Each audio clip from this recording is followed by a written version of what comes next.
Salut à tous, ravi de vous retrouver pour les 3 coups. Voici le sommaire de l'émission. Nous commencerons par jeter un coup d'œil dans le rétroviseur qui nous amènera en 1998. On parlera ensuite graphisme avec notre invitée Pauline Rouault. Soham sera en live dans l'émission. Et comme d'habitude, on donnera un coup de projecteur sur la 30e édition du Festival de théâtre de la boîte à jouer sur le terroir et le patrimoine gersois. Les 3 coups, hey, c'est parti!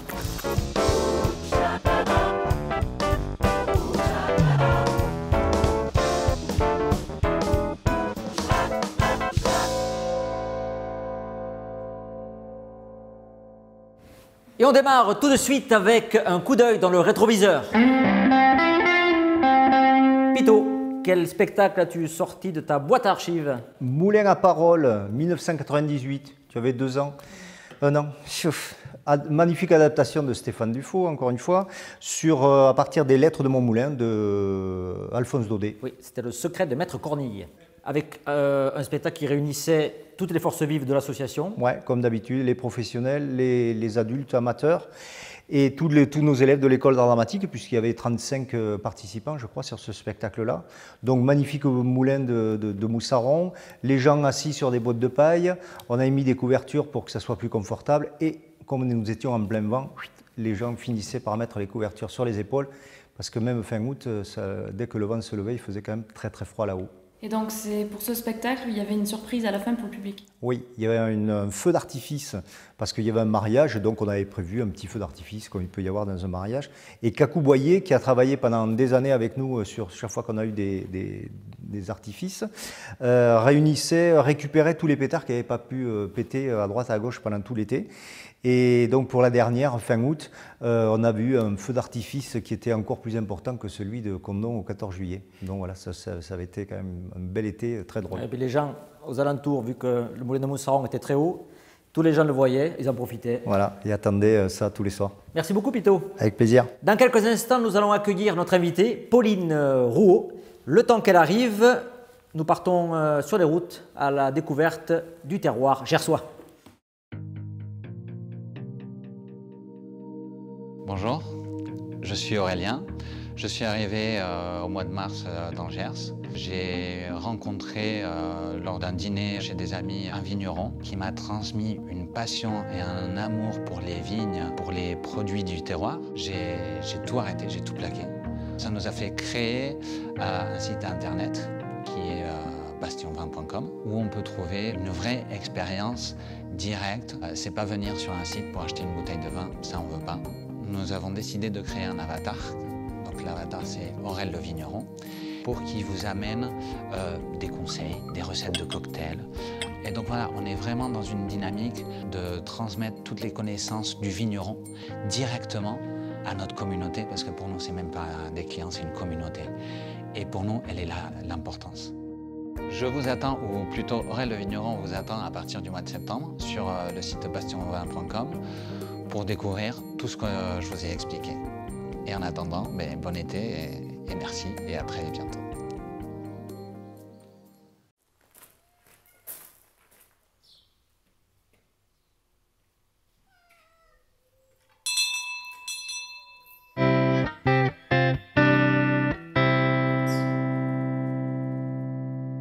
La prochaine artiste que nous accueillons dans les 3 coups est Pauline Rouault.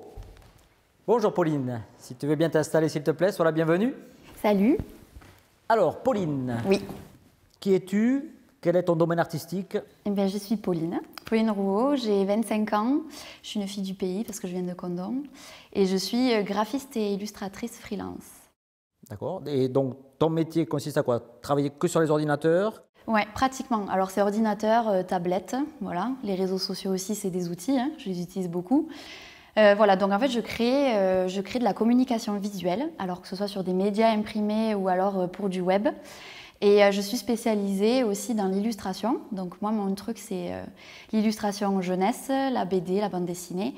Donc je me rapproche à ce moment-là de maisons d'édition et d'auteurs et d'autrices. Et comment t'es venue cette une vocation, je suppose, mais Ouais. après... c'est un truc de famille, voilà, parce que j'ai une maman qui dessine beaucoup. Donc du coup, tout naturellement, ça m'est venu. C'est venu, ouais, je pense que c'est venu comme ça, parce que du plus loin que je me rappelle, je crois que j'ai toujours voulu faire ce genre de métier. Voilà. Et j'ai suivi ça, j'ai fait un parcours d'art, voilà, de A à Z. Très bien. Un projet peut-être qui va arriver pour toi dans les prochains mois ou... Ouais, il y en a pas mal. Alors je peux pas. Alors, le projet principal. Ouais, je peux pas trop en parler parce qu'il y a des choses que j'ai pas le droit pour l'instant de dire qui sont pas forcément finalisées. Mais il y a eu un projet qui a été particulièrement intéressant pour moi et qui d'ailleurs m'a lancée. C'est le projet avec l'Office de tourisme de Condom. Voilà. Qui a été un vrai lancement pour moi avec une équipe de l'Office de tourisme qui m'a fait confiance du début à la fin parce que je venais de me lancer. Et donc du coup, j'ai pu réaliser plusieurs supports pour la ville, pour parler de la cité épiscopale, des endroits un peu cachés de Condom.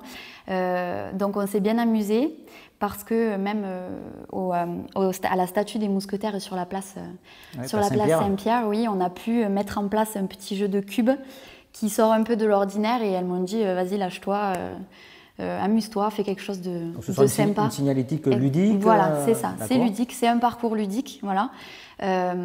Donc il faut le découvrir quoi. Moi j'ai redécouvert Condom avec. J'avais l'impression que je connaissais Condom, mais en fait, non. Et il y en aura beaucoup dans la ville? Il y en a un peu partout. Il y en a vraiment sur des endroits clés. Donc, il y en a sur la place, il y en a au cloître, il y en a au port, il y en a sur les nouvelles promenades. Il y en a un peu partout. Voilà. Et pour finir, un souvenir artistique qui te... Avec la boîte à jouer? Pas obligatoirement. Un souvenir de... L'émission, c'est sur le théâtre, le spectacle. Peut-être par rapport à oui, j'en ai un. J'ai un souvenir.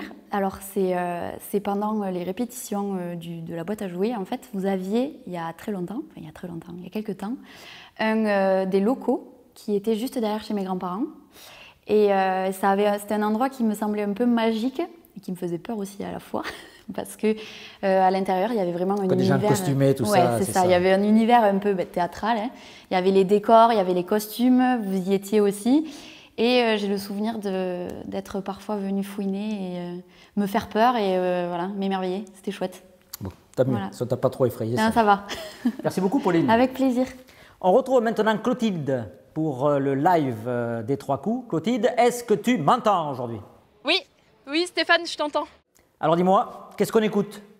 Aujourd'hui, on a la chance d'accueillir le groupe Soham, donc on n'a pas un instant à perdre. Suivez-moi. C'est parti pour le live à tribord.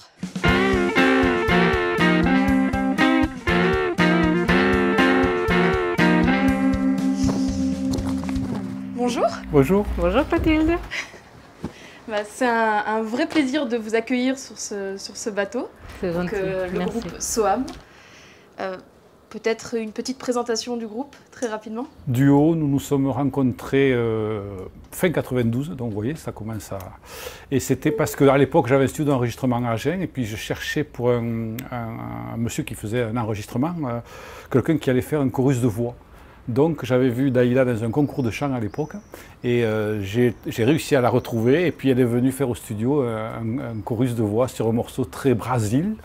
Et puis ça a été la première rencontre, et puis je lui ai dit à la sortie, mais si vous voulez, on pourrait se revoir, parce que moi je fais un peu de guitare, pour essayer de faire des duos guitare-voix comme ça, et c'est comme ça que ça a démarré.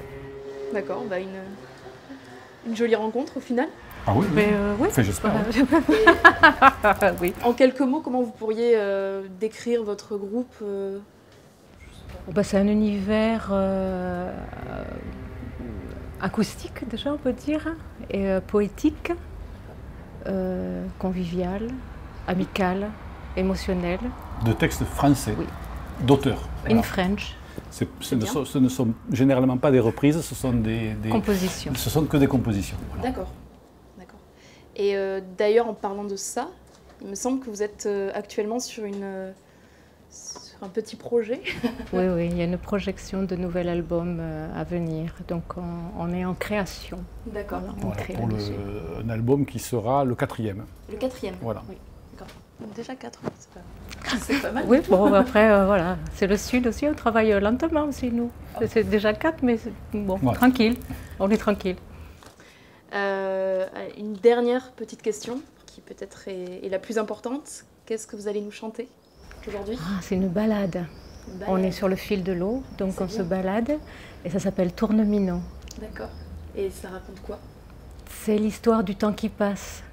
Alors là, on va naviguer sur la Baïse, et le temps aussi qui passe pour chacun d'entre nous. On n'y coupe pas. Moi, c'est gentil. C'est très joli et on a hâte d'écouter ça. Merci beaucoup. Je vous invite à vous mettre, Merci. vous mettre en place. Et nous, de notre côté, on va tout doucement se laisser transporter par Soham et Tournemino.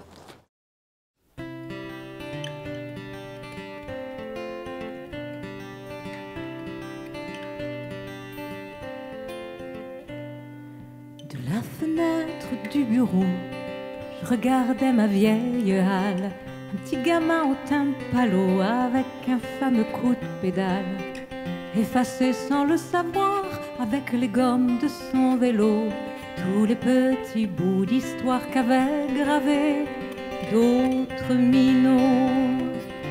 Tourne, tourne, tourne, tourne minot, tourne les roues de ton vélo, c'est l'horloge du temps qui nous met KO au rayon de l'antan, compteur à zéro.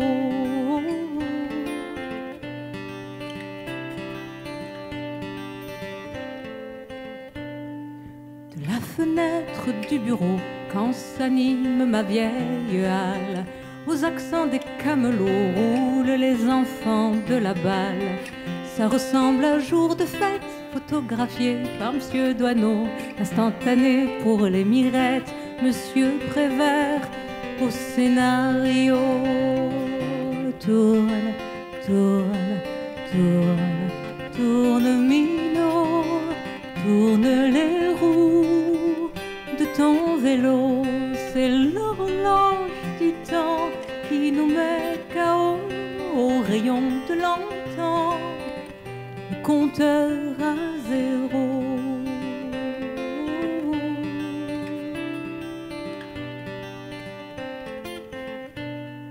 De la fenêtre du bureau, quand s'illumine ma vieille halle, les soirs d'hiver un peu fallot, alors surgissent du délal de ma mémoire qui vagabonde, quelques fantômes du passé, Firmin Lebrun, Anna la blonde, l'accordéon qui pleurait.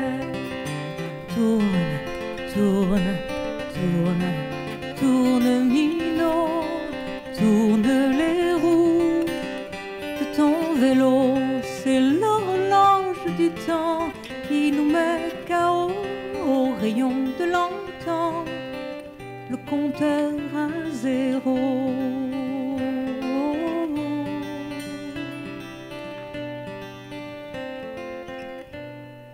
De la fenêtre du bureau, je reluquais ma vieille halle, un petit gamin au teint pâle avec un fameux coup de pédale, écrivait sans le vouloir avec les gommes de son vélo tous les petits bouts d'histoire qu'effaceront d'autres minots.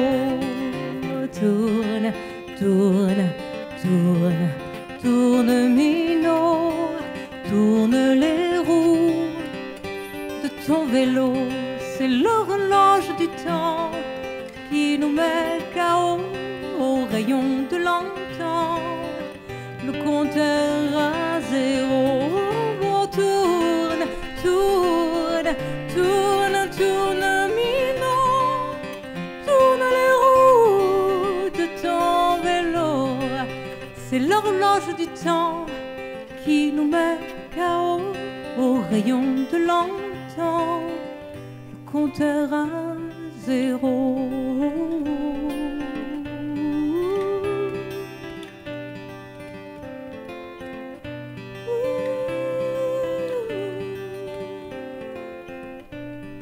De la fenêtre du bureau,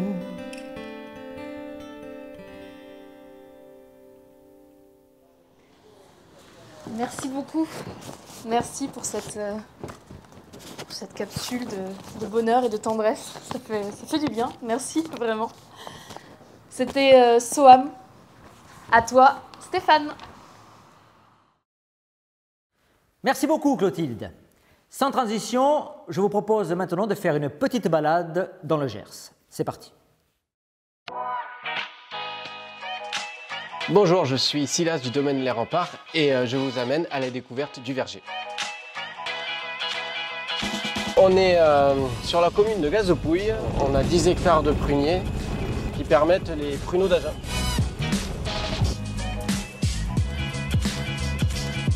Vous voyez là, hein, ce sont des pruneaux mi-cuits. C'est un pruneau qui est naturellement tendre, vous voyez.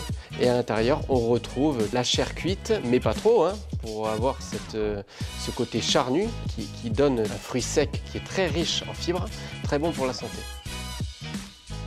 Donc on a l'alcool qui provient de notre distillation, parce qu'on a aussi un alambic sur la propriété. Et à l'intérieur, on y met nos pruneaux. Nos bocaux ne titrent que 15 degrés. On a le sucre qui s'est mélangé avec l'alcool présent dans le bocal, qui apporte aux fruits une teneur en bouche vraiment sympa sur un dessert avec un café. Ou bien on a le jus hein, qui est vraiment excellent. J'en bois parce que j'en raffole. Et c'est vraiment très très bon. Allez, ciao, et je vous attends au domaine pour déguster tous ces bons produits. Le coup de projecteur du jour est présenté par Carla. Carla, tu nous parles de quel spectacle aujourd'hui? Alors si je vous parle de Marcel Pagnol, de Jean Giono, de Rému forcément, et d'un petit village où la boulangère a disparu, vous me dites quoi? J'allais dire le Spoons, mais non, c'est la femme du boulanger. Exactement, et c'est pour commencer leur 30e anniversaire que la boîte à jouer s'est attaquée à ce chef-d'œuvre de la comédie. Alors d'ailleurs, Pito, c'est toi qui es aux commandes.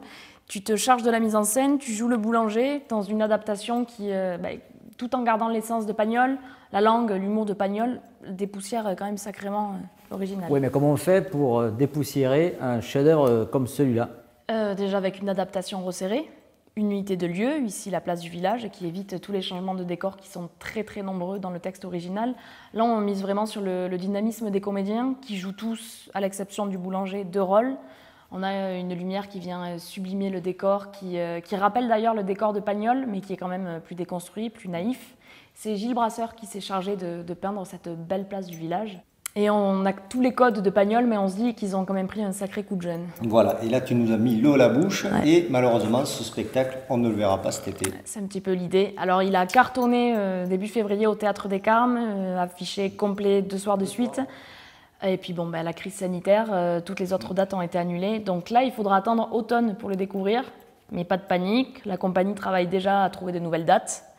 Et puis, pour vous faire patienter, moi je vous propose d'aller sur le site internet de la compagnie qui s'affiche sur votre écran. Vous y trouverez une bande-annonce du spectacle et on vous communiquera les dates dès qu'on les aura. En attendant, je vous invite à me suivre. On part au Théâtre des Carmes avec Virginie.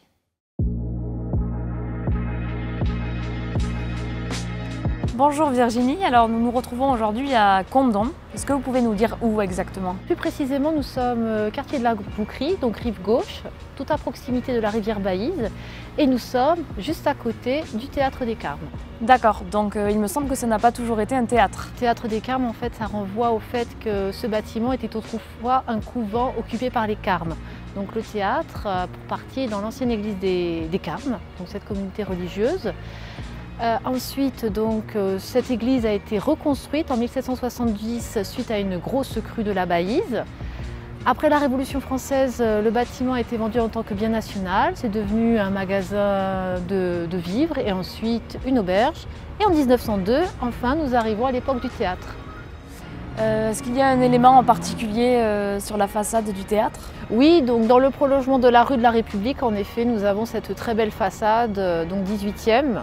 Qui correspond donc à l'ancienne église du couvent des Carmes. D'accord, eh bien, je vous remercie pour cette présentation du Théâtre des Carmes. Je vous en prie.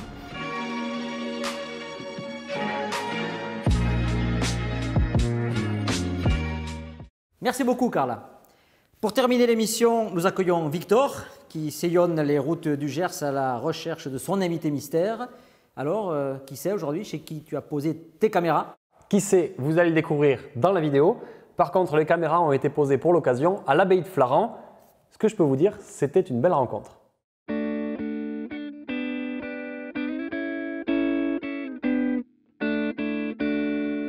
bien bonjour Serge Ernst et Bonjour. merci de nous recevoir à l'abbaye de Flaran. Alors pourquoi ce lieu, même si ce qui nous entoure me laisse deviner la réponse? Ah ben parce que j'ai la chance d'exposer quasiment une grande partie des planches de ma carrière entière. Donc voilà, moi je suis très flatté parce que l'abbaye c'est un super écrin pour exposer. Je n'imaginais jamais un jour pouvoir exposer ici. Mais c'était à la demande de Michel Hu, conservateur des musées, que j'ai fini par céder. Et donc c'est des planches originales qui sont exposées? Voilà, ah oui, il n'y a que des planches originales, hein. C'est le propre de l'exposition. Et ça reprend toute ma carrière, 45 ans de carrière. C'est long. Hein. Alors justement, en parlant de ça, 45 ans de carrière, mais en fait, d'où te vient cette passion pour le dessin et la bande dessinée? Et est-ce que tu peux nous parler un petit peu peut-être de ta formation et de tes débuts en tant que dessinateur? Oui, alors depuis tout petit, c'est vraiment très classique et très commun ce que je vais dire, mais c'est ce qui est arrivé avec moi. C'est vrai que depuis tout petit, je dessine. Déjà en maternelle, ma maîtresse aimait bien les dessins que je faisais, elle m'a encouragé. C'est peut-être à partir de là que tout s'est déclenché. J'ai toujours dessiné à l'école et puis ensuite j'ai été plus tard dans une école de dessin en Belgique, à Liège, à l'Institut Saint-Luc, où il y a pas mal de mes collègues qui sont passés par là. Et assez rapidement, même très rapidement, j'ai basculé directement dans la vie professionnelle, parce que j'ai même pas terminé mes études, que déjà j'ai été engagé dans le journal Tintin. Ok. Ouais. Alors oui, ça a été très rapide. Ouais. Donc le journal de Tintin, c'était avec Clin d'œil. Ouais. Ensuite, quelques années plus tard, il y a eu les zappeurs dans Spirou. C'est deux monuments de la bande dessinée. Voilà, alors, ouais. Comment, je sais pas, mais quand j'imagine que les jeunes auteurs aujourd'hui, ça doit être un rêve pour eux d'accéder à ces journaux. Comment toi tu l'as vécu à l'époque? Oui, c'est très flatteur parce que c'est les journaux emblématiques de Belgique. Mais je pense que c'est encore plus emblématique pour les auteurs d'aujourd'hui. J'ai des collègues français, même depuis 1 an ou 2, qui sont fiers de pouvoir être publiés dans le journal Spirou, par exemple. Et je comprends, hein, c'est un grand journal, mais qui a perdu un petit peu de son identité, parce que ça a été racheté par les Français et tout, et l'esprit Spirou n'est plus le même que le Spirou dans lequel j'ai travaillé, en fait. Alors justement, on parlait de jeunes auteurs et de jeunes qui vont peut-être se lancer dans le métier. Alors on a rencontré en plateau sur cette émission des 3 coups Pauline Rouault, qui est donc une jeune illustratrice et graphiste que tu connais, qui se passionne notamment pour l'illustration jeunesse. Et donc on lui a demandé si elle n'avait pas une petite question en tant que fan de ton travail à te poser. Alors je te livre sa question. Très bien. Salut Serge, c'est Pauline. Je voulais savoir, quand tu crées tes BD, tes albums, tout ça, quel est ton petit secret pour que tes personnages aient autant d'expression et de mouvement? Le mouvement, c'est ce que nous a dit Pauline quand on lui a parlé de toi. Elle nous a dit ce qui m'impressionne chez Serge, c'est le mouvement qu'il arrive à donner en un dessin, en une case, à ses personnages. Oui. Alors, moi, quand j'étais jeune et que j'allais voir mes illustres collègues, ils me disaient toujours, si tu veux avancer vite, si tu veux apprendre, copie. Copie des autres bandes dessinées et copie toutes les planches en entier, avec les textes, les cadres, tout, c'est très important. Et moi, j'étais un fan de Franquin. Et quand on regarde vraiment bien comment sont faits les dessins de Franquin, on comprend ce que c'est vraiment le mouvement dans la bande dessinée. Je crois que c'est lui qui m'a le plus influencé, en tous les cas au niveau du mouvement dans la BD. Et en copiant moi-même parfois des cases ou des demi-planches de Franquin, je me disais, mince, alors il a pensé à faire ça. C'est-à-dire on le voit, on ne réalise pas, mais quand on le dessine, on se dit, moi je ne l'aurais pas fait comme ça. Et lui, il a fait vraiment bien. Et il a trouvé le truc pour rendre ça génial, en fait. Ça, c'est tout le génie de Franquin, qui est notre maître à tous. Hein. Vous demandez à n'importe quel auteur de BD de mettre sur un podium les 3 auteurs préférés. Franquin arrive toujours en tête, en fait, avec Hergé et Uderzo. Ok. Ouais. Excellent. Bon, mais voilà, Pauline, tu n'as plus qu'à essayer de copier les cases de Ernst pour essayer d'attraper ce petit plus qu'il y a dans le mouvement des personnages, du coup. C'est ça le conseil. Oui, voilà, copier. C'est vrai que c'est le conseil que je donne chaque fois que des jeunes auteurs viennent me voir, je leur dis copier, copier, copier, copier. N'ayez pas peur d'être influencé par le style de l'auteur, votre personnalité, elle ressortira toujours. Mais c'est très important de copier, d'essayer de comprendre comment sont faits les personnages, comment ils bougent, etc. Ouais. Ça, c'est hyper important. Ouais. Ok. Bon. Pour terminer cette interview, je voulais te parler d'un projet qui fait ton actualité du moment. et qui a, je pense, une résonance toute particulière puisqu'il est aussi accompagné de la création d'une association. Donc, le projet bande dessinée, c'est chez Bambou et ça s'appelle Boule à zéro.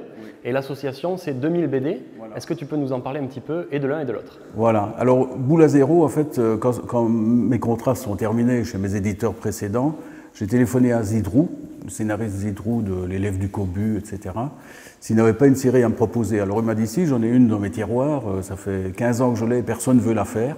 Si tu veux la lire, bon, je dis, envoie toujours. Donc j'ai lu, et quand j'ai lu ça, bien sûr, je me suis rendu compte que c'était un sujet difficile, c'était la maladie de l'enfant, mais c'était tellement bien raconté que je me suis dit, ça, j'ai vraiment envie de le faire. Alors il m'a dit, très bien, mais tu te débrouilles pour trouver un éditeur. Il savait que ce serait très difficile. Et en effet, tout le monde a refusé le projet, sauf Bambou, l'éditeur Bambou. Et c'est comme ça que la série a commencé. Il a été honnête avec nous, il nous a dit on fait 2 albums maxi, et puis bon, ça ne marche pas, on arrête. Et puis en fait, on a eu un retour presse énorme, ça a été le coup de cœur des libraires. Et parallèlement à ça, j'ai créé, comme le sujet c'est la maladie de l'enfant, j'ai créé une association de manière à récolter des fonds pour pouvoir acheter 2000 BD à offrir aux enfants malades du cancer en France, Belgique, Luxembourg, etc., même aux États-Unis où ma fille a vécu à un moment donné, elle a pu en distribuer. Et 2000 parce qu'en fait c'est environ difficile à quantifier, mais c'est environ le nombre d'enfants touchés par la maladie du cancer par année, France, Belgique confondus plus ou moins. C'est pour ça que je trouvais important de rappeler le chiffre qui est terrible. Chaque année, 2000 enfants touchés par le cancer. Donc j'ai appelé mon association 2000 BD, et là, au 8e tome, on a réussi à distribuer presque plus de 20 000 exemplaires aux enfants malades, quoi. Donc on en est très fiers. Okay. Voilà.